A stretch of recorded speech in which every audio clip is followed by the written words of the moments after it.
Hello everyone, and welcome to my UK Royal Family News channel. I hope everyone is having a wonderful day. Before we begin, please hit the subscribe button and give this video a thumbs up. Princess Beatrice's terrible Glastonbury gaffe involved 3 card declines. Several members of the royal family, including Princess Beatrice, have visited the musical event. However, the princess had an unfortunate incident in 2022. The most well-known music festival in the UK is already well underway, and on Sunday, the great Sir Elton John will perform. Many of the 200,000 people who visit Worthy Farm to take part in what is usually referred to as the event of the year include celebrities from the A-list to royalty over the years. Several members of the royal family, including Princess Beatrice in 2022, have been observed enjoying Glastonbury Festival in the past. The 34-year-old was spotted in the VIP section of the event last year with her husband, real estate entrepreneur Edoardo Mapelli Mozzi, where headliners included Diana Ross, Paul McCartney, and Billie Eilish. The mother of one, however, made a humiliating error when attempting to make a purchase at a posh restaurant. The line for the Pony Bista restaurant, run by Michelin-starred chef Josh Eglinton, was formed by the eldest daughter of Prince Andrew, who was frequently photographed at the festival strolling with her husband. During the festival, Stella McCartney and Gemma Collins were among the famous people who frequented the VIP area. According to a source who spoke to the Daily Star, when the princess tried to pay with a card, it was denied not once, not twice, but 3 times. She was then noticed having fun at the storied event with the other partygoers. Not just Beatrice, but other royals have made it to Glastonbury. The Duke of Sussex and Cressida Bonas, who was then his girlfriend, were seen attending the festival in 2013. The Rolling Stones performed on the Pyramid stage before the couple, who dated for 2 years after being introduced by Princess Eugenie, was photographed tucking into some chips and enjoying the sunshine. Prince Harry used a trilby hat and sunglasses to try to hide his identity. Eugenie, the cousin of the Duke and a matchmaker, has also gone to the event. She was observed in 2016 defying the torrential downpour at Worthy Farm. King Charles surprised everyone in 2010 by being the first royal to attend the festival, which was marking its 40th year. The monarch, president of WaterAid since 1991, was present since that year. Glastonbury's yearly fundraising efforts primarily benefited WaterAid. When he entered the Pyramid stage, the then Prince of Wales waved to the festival-goers as he strolled through the crowd. When asked if he was enjoying his visit, the king, who opted to wear a suit and tie rather than Wellington boots, responded, "How could I not?" Despite the fact that Prince William is really into music and has always wanted to attend concerts with Kate, Princess of Wales, he said that it is quite tricky to do so. He also made light of the fact that his dancing skills aren't exactly up to par. "I talked about going to Glastonbury because I am really into my music and Catherine is too," the future king said to the BBC in 2017. "We discussed visiting Glastonbury, but it's definitely best to stay away from that since I've just gotten into enough problems for my dancing." The tragic explanation for Fergie and Diana's close relationship is revealed. Sarah Ferguson opened up on her podcast about the loneliness of being a royal bride. According to Sarah Ferguson, she identified with Princess Diana since she, too, had experienced ostracism from the royal family and the general public. The 63-year-old discussed how she felt judged in the most recent Tea Talks with the Duchess and Sarah podcast episode. The Duchess of York claimed that she felt isolated since no one wanted to talk to her as a result of the unfavorable coverage she had received. Fergie and the late princess spoke about their similar approach to charitable work, as well as their shared struggles as members of the royal family during their discussion of charity work.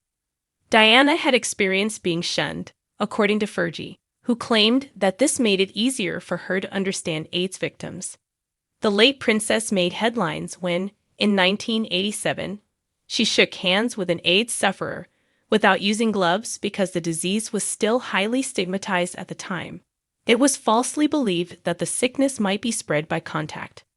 Diana and I talked about what she did with HIV and AIDS when she started really highlighting it.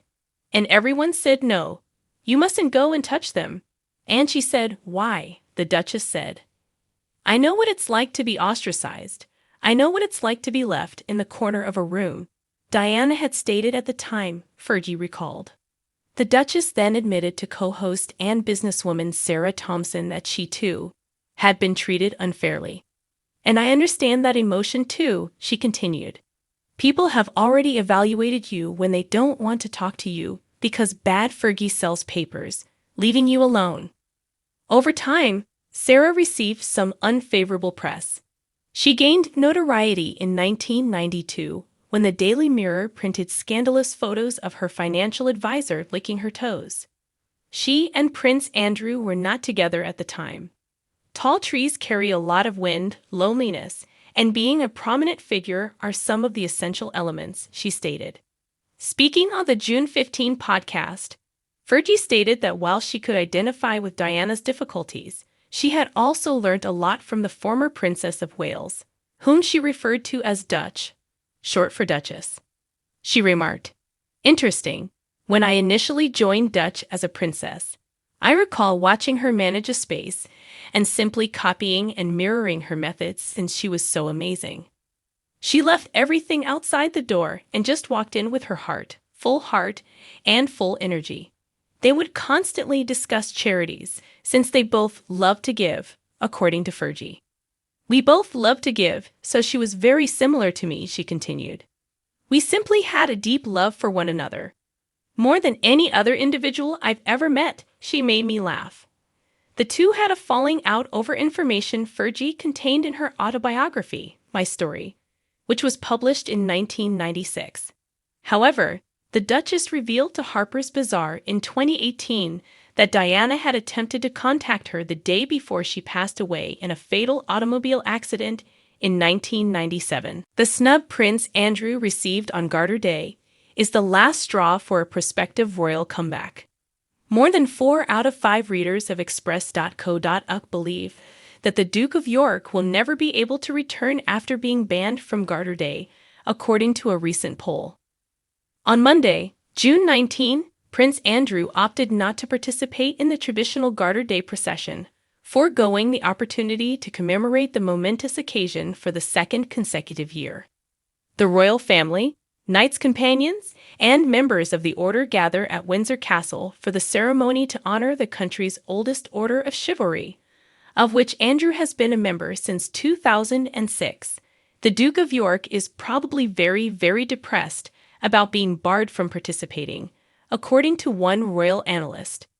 He has only ever known military and royal life, and as Majesty Magazine's editor-in-chief Ingrid Seward told GB News earlier this week, he's not adaptive, he's not popular, therefore he hasn't been able to find anything else in his life as far as we know. I do feel he's completely lost, and I'm sure he's very, very depressed, the author said, especially seeing all his family riding at Trooping on Saturday when only a few years ago he was doing the same thing. According to a recent Express.co.uk poll, the humiliated prince who was forced to resign from his royal duties in 2019 has no chance of returning to the fold. Is there any way back for Prince Andrew after Garter Day ban?